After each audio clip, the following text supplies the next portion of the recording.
This is Sean Crow. You're watching WGS-TV.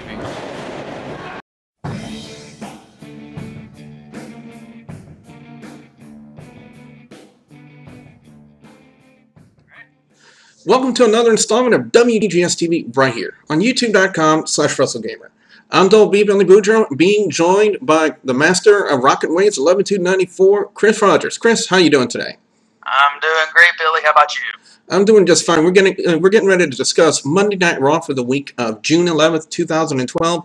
The very special 3-hour edition of Monday Night Raw, highlighted by the return of Vince McMahon. And we pretty much get him right at the opening, and I think that was a good idea by the WWE to schedule him at the opening for Monday Night Raw. And what a segment it was. First we have Laurinaitis come out, and apparently he's trying to introduce himself. But then we get Vince McMahon. And Chris, I gotta get your reaction to the pop.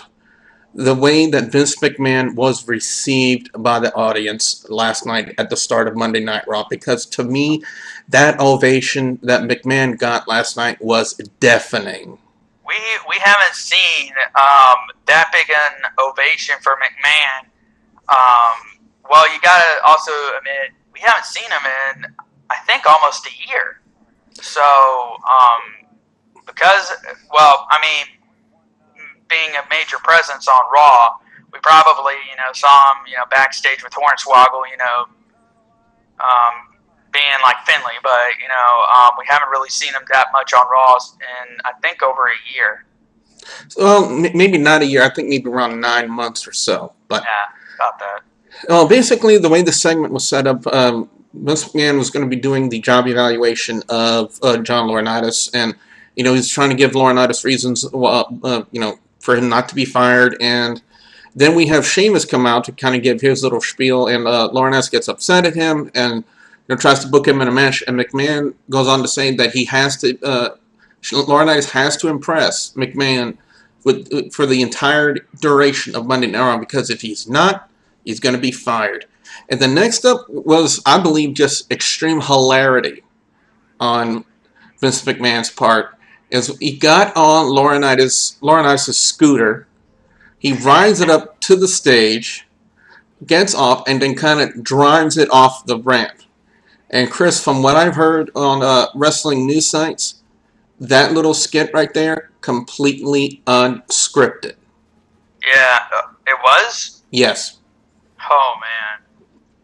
So Vince McMahon bringing the entertainment himself to a Monday Night Raw at the start of the show. What did you think about that? Man, that was something to have happen on Raw. I mean, seeing that scooter go off the stage like that, I was hoping that there would be a big explosion and be like, I mean, seriously, I was hoping that there'd be a massive explosion to the point that's the damn phone ringing. But, I mean, yeah, I was expecting there to be fireworks, major fireball, pyrotechnics going off. I was expecting all of that, but just to see it hit the floor, come on. Well, I'm going to go ahead and give the opening segment a 4 out of 5. I thought it was very entertaining. It was good to see Vince McMahon back. I'm going to knock on Laurinaitis for screwing up his promo again. For some reason, John Laurinaitis thought that the 100th episode of Monday Night Raw was coming up and not the 1000th episode of Monday Night Raw. So that's why it doesn't get like 4.5 or 5 out of 5. So 4 out of 5, I believe, is still just as good, because I still think it was just as entertaining. So, Chris, what's your score for the opening segment? I got to give it a 4 out of 5. All right. Now, the opening match, apparently the opponent chosen for Sheamus via John Laurinaitis was Tensai. Chris, I don't know if you noticed this. I've kind of noticed something kind of unusual with the Tensai gimmick, despite the already obvious things. For the past couple of weeks, I've kind of noticed, Mick37 also brought this up to me too, that Sakimoto, Tensai's little lackey, is kind of getting bullied a lot by Tensai. Have you noticed that? Yeah, I especially noticed it last night, but we'll get to that. It's kind of like the Ted DiBiase's version of Virgil. Yeah, I would kind of have to agree with that, or maybe Mr. Fuji in a sense, but Well, he wasn't. You can't really compare him to Fuji because Yokozuna, all he did was sit on Mr. Fuji and basically crushed him. Yeah. And Lord Tensai ain't that fat yet. Well, you got a point. You got a point. But be that as it may, I think Sheamus versus Tensai was a very good match. Of course, we noticed throughout the entire duration of this match, we heard the chants of Albert, Albert, Albert going out through the crowd. But for two guys who, I believe, to my recollection, Chris, who have never worked a match against each other, this was a very, intense and entertaining opening match, in my opinion. It was. Lord Tensai, or Albert, or whatever he wants to be called this week, he really is beginning to get on up there and main event, and they're giving him a good push, and maybe without the lackey, he'll be able to, maybe even get a championship match. I don't know. My score for this match, I'm going to go ahead and give it a 4 out of 5. I'm also combining that score with the fact that after the match was over, after Sheamus defeated Tensai, Tensai decided to take his aggressions out on Sakimoto. Now, I don't know what this means for the gimmick. I don't know if that means that if they're scrapping Sakimoto from the gimmick, or if they're scrapping the Tensai gimmick in its entirety and just having him come back as either Albert or A-Train. To me, they should scrap the Tensai gimmick. The Giant Bernard gimmick or the Tensai gimmick might have worked in New Japan Pro Wrestling, but this is not New Japan Pro Wrestling. This is not Japan. This is the WWE. We're in the United States, or the WWE is the big leagues, in my opinion. And he needs to basically get I don't know what you call it, but one of those saws that those power saws that takes the tattoos off. He should just get a new face, basically. Lose the mask, lose the tattoos, lose all that Japanese, floaty-dighty, and just be Fat Albert again. Except the white version of Fat Albert, I should say. Yeah. Be that as it may, what is your score for the match, Chris? I gotta give it a 3 out of 5. Really? An average score? Yeah, Sheamus going against Lord Tensai, I really didn't see a point in that. I know that Lord Tensai has joined the John Laurinaitis Kiss My Ass Club. Put him out there against Big Show. Give me something. Don't put him in there with the 400. Don't put Sheamus in there with a 400-pound badass who basically his only claim to fame is having someone throwing salt or fairy dust up in the air. Well, before we get to this next match, guys, it was actually confirmed. I kind of made a video about it a couple of days ago, discussing the possibilities of the injury of Roberto Del Rio, him suffering a concussion, and forced to be pulled from the pay-per-view match, his World Heavyweight title match at No Way Out. It was actually confirmed last night on Raw that Roberto Del Rio is indeed out. He will not be at the No Way Out pay-per-view, and he will not be in the World Heavyweight title match against Sheamus. Now, hey, Billy, something that I have noticed? We have not had a commercial-free Raw all year, and usually this is about the time when they do one. Well, I think with the approaching of not only the new format change to Monday Night Raw on the 23rd, with it becoming permanently a 3-hour show, I think that possibly, thinking about a commercial-free Raw just hasn't come in the picture. They got to make all the necessary preparations and whatnot to get ready for this new format change to the show. If they're smart, then a commercial-free Raw would be perfect for the 1000th episode. It would. I would think. More wrestling than we saw last night. Well, if you think about it. Well, anyway, just to, again, reiterate, everybody, it has actually been confirmed on last night's Raw that Roberto Del Rio is indeed out of the pay-per-view. Now, be that as it may, the next match was a mixed tag team match. It was Santino Marella, the United States Champion, teaming up with the Divas Champion, Layla, who, by the way, I still stand by what I say, she not only has the look, but the talent to be the Divas Champion. And I really mean that. She falls into that crop like with Mickie James, Victoria, Gail Kim, that kind of echelon of women's wrestlers. Because to me, I believe Layla is more than just a diva. I think Layla is actually what you can call a woman's wrestler. Wouldn't you say, Chris? Yeah, I agree. But the match itself... Well, their opponents, it was Beth Phoenix, who again fits into that same category, in my opinion. Not only do they have the look, not only does she have the look, yet, you heard me right, Mr. Nick Bondage, she has the look, and she actually has the talent. Chris knows what I'm talking about there. But what was weird is who Beth Phoenix's partner was. Mr. Ricardo Rodriguez.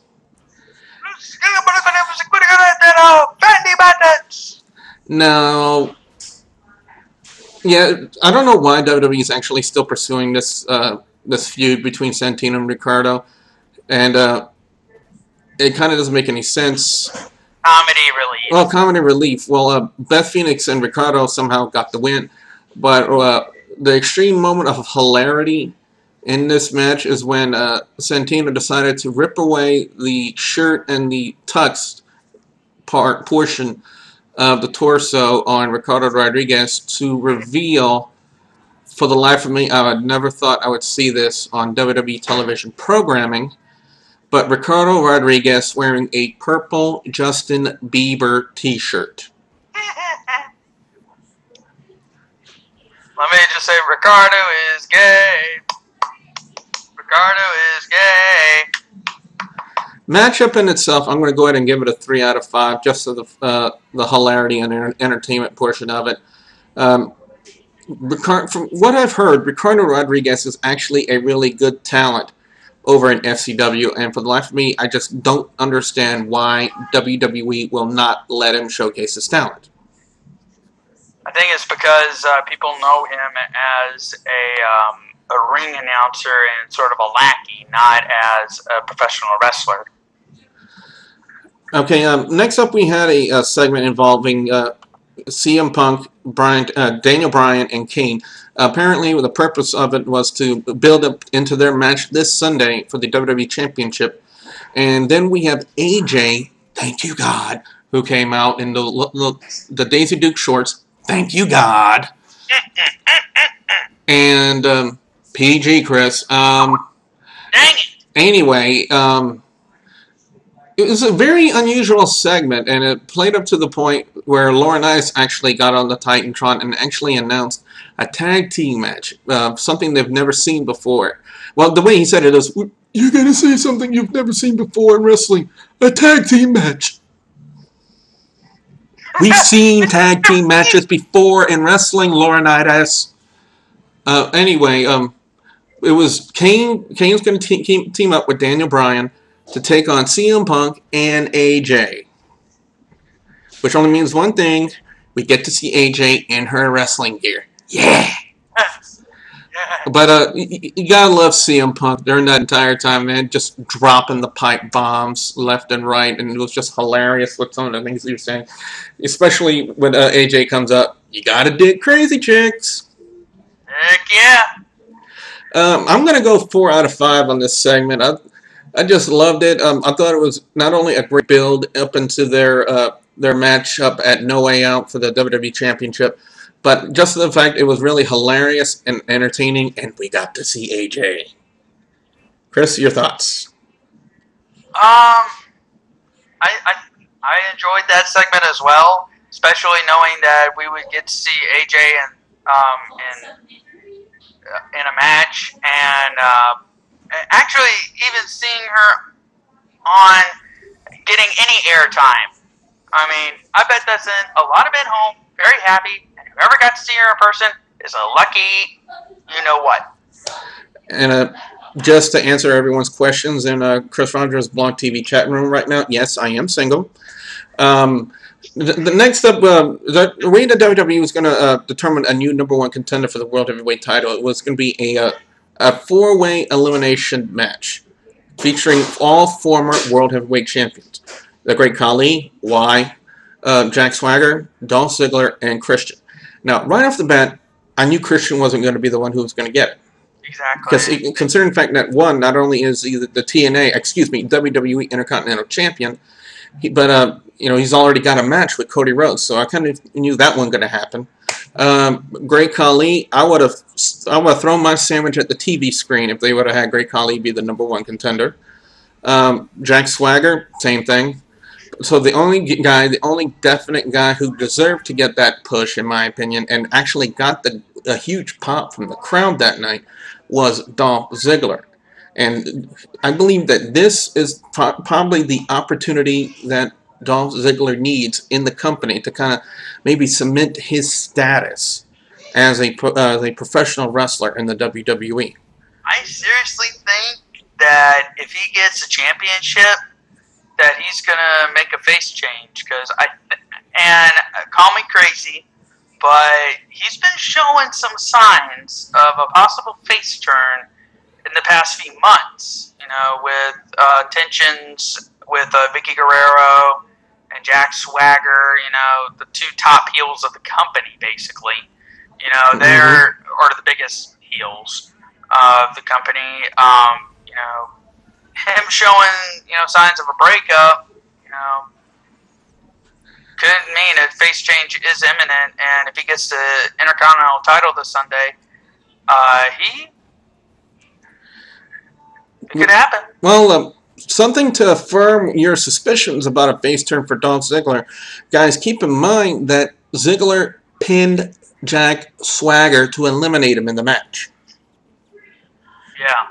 So there's a breakup that's going to be happening, And me and Chris will tell you right now, we don't read the spoilers. We're doing this based on assumptions. Yeah. And actually, I thought the tag team between Dolph and Jack was already broken up. Yeah, it was supposed to be. I think they did that a couple of weeks ago, but I guess WWE really never followed up with it. I guess maybe they're probably still classifying them as possibly being in the same stable, but not in a tag team. But anyway, as far as this elimination match goes, I'm gonna go 4.5 out of 5. I thought it was great.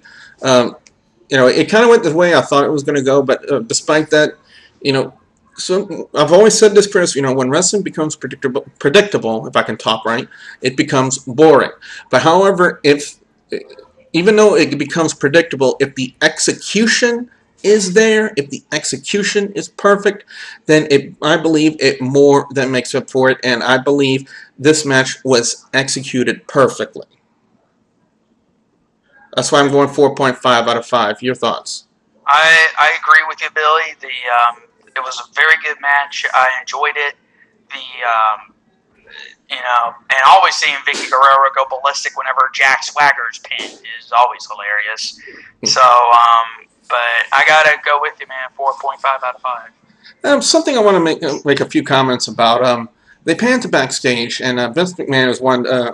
Oh Lord! Is talking with Natalya about their past encounters, especially with her and the Hart family. And one, what does that say about Natalya if the only airtime she can get nowadays is one wearing a dress? By the way, she looked really, really nice in that dress. By the way, but the only time that she could get any airtime is by being backstage wearing a dress talking to Vince McMahon. What does that say? She's on her way out. But actually, she wouldn't be released. You know why? Why? She's part of the Hart family. Well, you got a point. Yeah. But anyway, the next up we have the Funkadactyls, Naomi and I'm trying to remember what her other name, the other person is. But anyway, they're going up to McMahon and they're trying to convince him to overturn Laurinaitis' decision to, unban Brodus Clay off of Monday Night Raw. But Vince McMahon doesn't do that, and then Vince McMahon starts dancing with the Funkadactyls. Call my mama! Yeah. Let me just say, that was when I knew. I was just sitting there the whole time going, what the fudgery is going on? Has Raw officially gone cuckoo? Well, let's say this. I think Zack Ryder kind of shared everyone's reactions to And that Vince was the McMahon first dancing. time in months that we saw him. Yeah, and the only thing they had to do was stand there with his jaw open, and then we have Vince McMahon going, "Woo, woo, woo," you know it. Yeah, and right after that segment on Twitter, he said, finally on Raw after all this time, and I responded to him saying, at Zack Ryder, the only time you can get, the only way you can get airtime is by having your mouth open. Hashtag, are you serious, bro? Oh man, very something I want to. Hopefully, he chooses mine as the broski of the week or the Are You Serious Bro moment of the week, whatever. Well, I'm crossing my fingers. Something I want to talk about really quickly before we get on to the next thing here is something I just remembered. In the CM Punk Daniel Bryan promo earlier in the night, CM Punk was constantly referring to Daniel Bryan as Goatface, and then I believe about 4 to 5 minutes later, Goatface was the #1 trend worldwide on Twitter. Yep, it was. I was like, seriously? Yeah. Well, anyway, next up it was Ryback against 2 jobbers. Oh. Okay. Jeez, kill me now. 1 out of 5. That's all I'm going to say. Yes, Ryback is impressive. Yes, he's in really good shape. Yes, it's a gimmick that's got potential, but it's not going anywhere if the only people they're going to put him against are no-name jobbers. I still don't understand why they can't put Ryback against classified people, you know what I mean? People who have names in this business. You know, instead they're going to have him go against people who we don't even know, and people who basically I can pick up myself and dip into a vat of ketchup. Why? I mean, seriously, I don't even give it 1 star. I give it 0. Really? The gimmick is over. I mean, yes, we know he's today's version of Goldberg. Let's move on. Yeah. Put him on NXT. That way we don't have to see him every week. Or Superstars. Yeah, those 2 shows would work perfect for Ryback. Nobody would see him, and he can do whatever the heck he pleases. That does bring up an interesting point, because I believe, if they really want to build him up by having him beat up no-name jobbers at the moment, then they really shouldn't be doing that on the flagship show of the WWE, Monday Night Raw. Put him on FCW. Well, maybe not that. Maybe NXT or Superstars. Let the fans in the live shows and the fans like me who watch the shows on the internet and on YouTube, like me, I love to watch WWE Superstars each and every week. If they want to build them up like that, then I don't have a problem with them beating up jobbers on WWE Superstars or NXT. But Monday Night Raw, Friday Night SmackDown, that's a whole different ball of wax, in my opinion. Yeah. But anyway, let's get on to the next match here. It's Big Show versus Kofi Kingston inside a steel cage. Now, the way this match was set up, earlier in the night, R-Truth was cutting a promo with Little Jimmy. Yeah, you heard me correct. And apparently he was making references to the fact that John Cena was going to beat the Big Show. And then next thing you know, we see this huge white ham of a... I meant to say hand, but it's a ham anyway. And knocks R-Truth out. Now, there have been reports saying that R-Truth is supposed to be injured. He got injured at a house show over in Spain. So I think possibly the way they played this out was possibly to write R-Truth out. So that way they can give him a reason to stay off of TV and kind of heal up. Now, as far as this matchup goes, I got to give it to Kofi Kingston. He gave up, he put on an entertaining match with Big Show. He did, he had a lot of good spots. Even when he hit the Trouble in Paradise on Big Show was just able to pick him up like a sack of potatoes and just throw him off of him. But, when we get the real moment, the real intensity of the Big Show when he knocked him out, and from then on, it was like maybe 2 or 3 minutes later before he decided to just walk out of the cage and win the match. The matchup in itself, I'm gonna go ahead and give it a 3 out of 5. You know, it wasn't bad, but it wasn't spectacular at the same time. You know what I mean? It's just, I believe it was just average. You know, it still kept my attention, but I just didn't think it was like a 5-star quality match. I agree. The steel cage, I would expect to see it on a pay-per-view, but not on Raw. That sort of a match, because and Kofi Kingston, bless him, he was in an Elimination Chamber match a couple of years ago, but he really hasn't had that much time in the steel cage.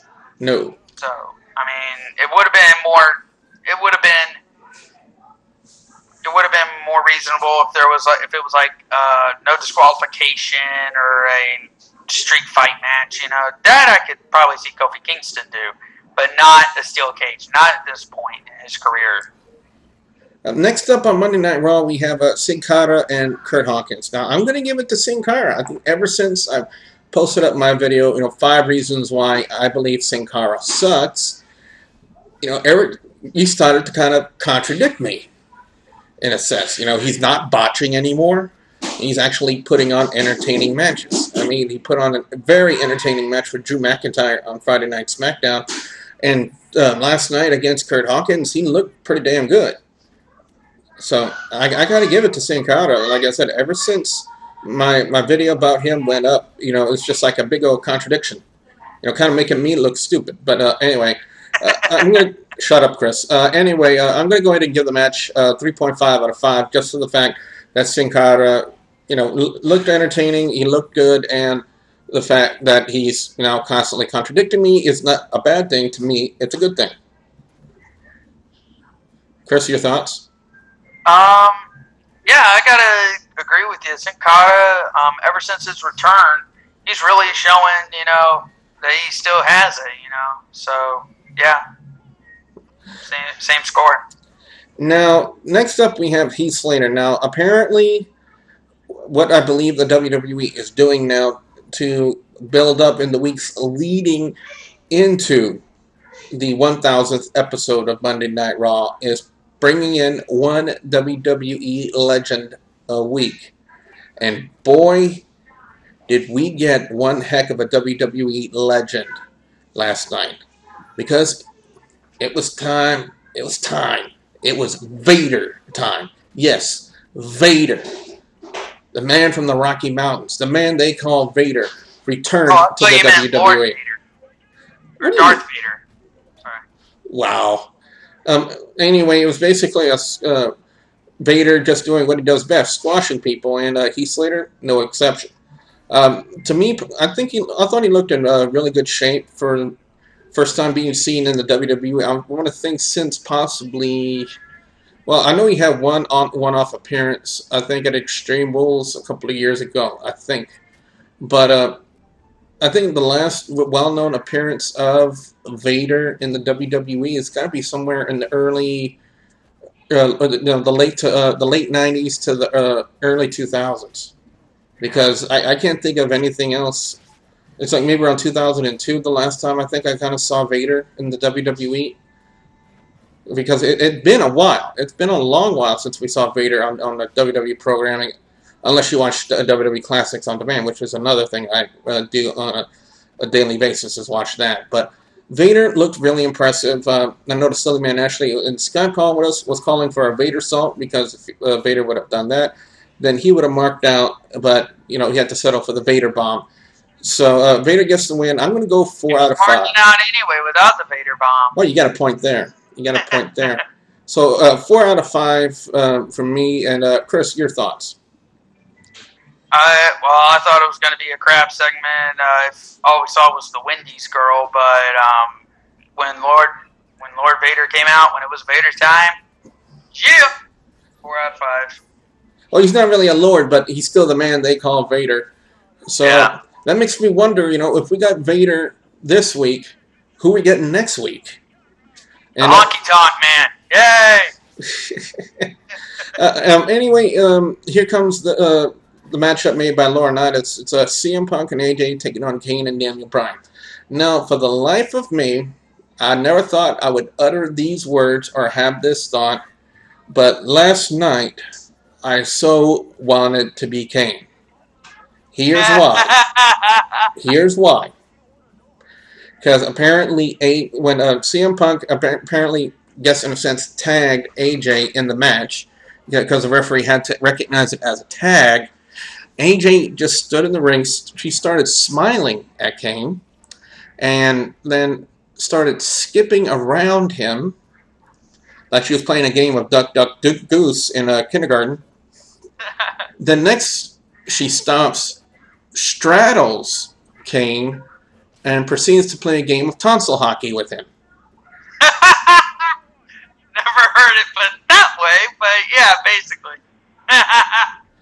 Kane, let me just say this. If my little brothers weren't in the room over in this direction, then I would be making a kind of a comment that I was making last night. But since they aren't there, all I'm going to say is I just so wanted to be Kane last night. Let me just say, Kane, you lucky devil you. He was probably sitting, and after the kiss, he just stood there like, holy crap, what is going on with me? Now, I'll tell you what, if AJ did something like that to me, I would need 3 cold showers and a bucket of ice to recover from that. And still wouldn't get it down. Let's go ahead and go 4.5 and a half out of 5, if you know what the half means, Chris. Yeah. And, it took me a second, but yeah.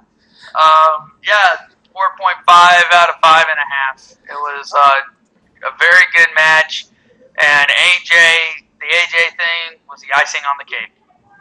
Thank you, Cialis. The final moments of Monday Night Raw was the rendered decision of Vince McMahon deciding John Laurinaitis' fate. And I think we all kind of saw this coming. Big Show coming out to kind of, I guess, get in the face of Vince McMahon because of his ironclad contract. He can say whatever he wants, you know.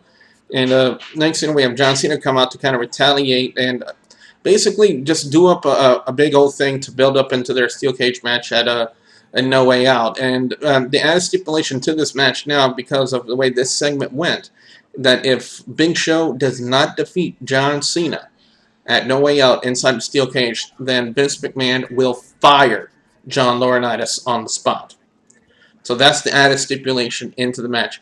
Now, thing is about this segment, now I don't know if this was intentional or if this was, you know, planned out or whatnot, but, you know, Big Show and Cena were starting to go at it, and, you know, the security was trying to separate him. It wasn't doing it. Laurinaitis was trying to separate him, and then McMahon tried to do it, and Big Show went for the WMD, the weapon of mass destruction, the big right hand.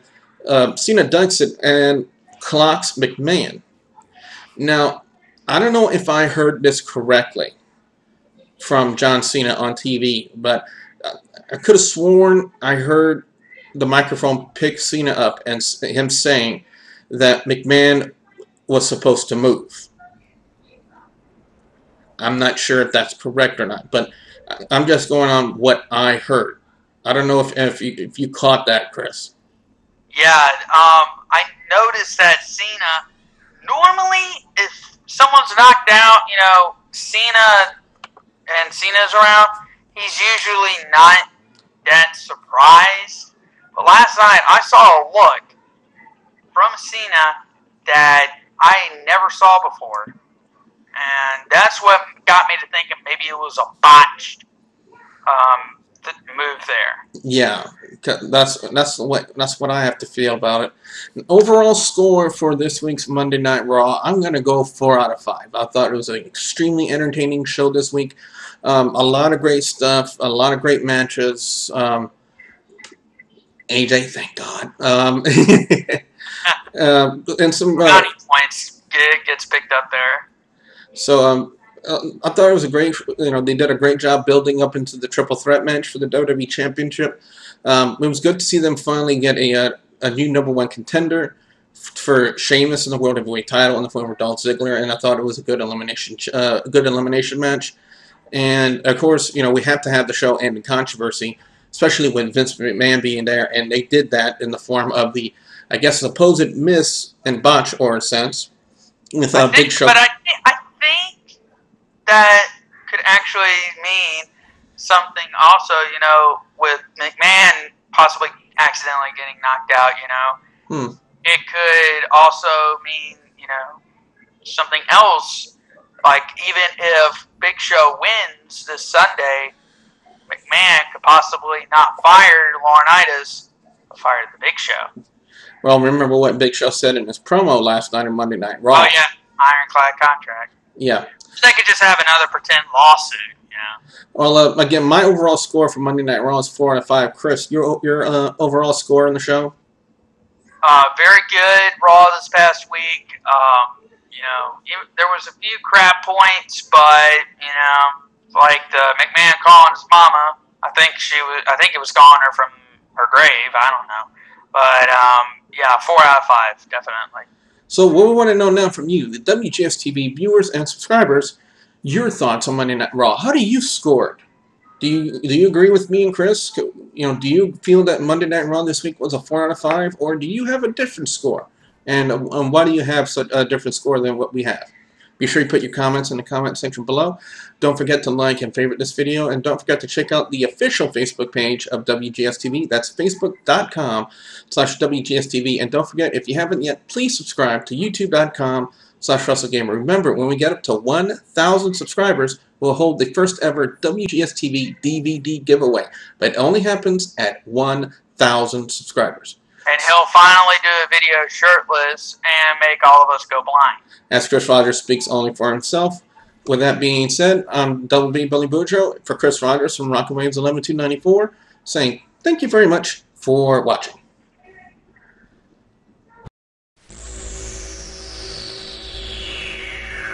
GCW, Gulf Coast Wrestling, where the bad boys play. Gulf Coast Wrestling of Louisiana proudly presents Ring of Fire at the New Iberia City Park Rec Center in New Iberia, Louisiana, Friday, June 22nd, and Cajun Carnage at the American Legion Hall in Abbeville, Louisiana, Saturday, June 23rd. Come out and watch your GCW superstars put it all on the line as we bring the most intense, most high-impact wrestling that we have to offer. Those on the card, Kid Crash, as well as the one and only Green Man, Ronald A. Mikey Boudreaux, Flip Wolfman Jackson.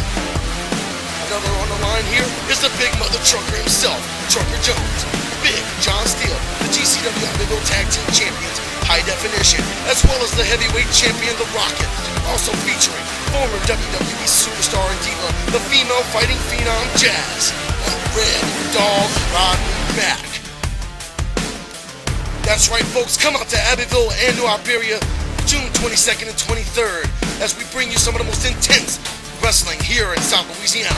Now, tickets are on sale in both locations. For the Iberia show, GCW-GulfCoastWrestling.com and click the tickets icon. And for the Abbeville show, call 772-8010, 517-6548, and 517-0823. Once again, folks, this is a double weekend, Friday and Saturday, June 22nd and 23rd, New Iberia and Abbeville, Ring of Fire, Cajun Carnage. You do not want to miss this, folks. You have every opportunity, so get your tickets now. This is action. This is adrenaline.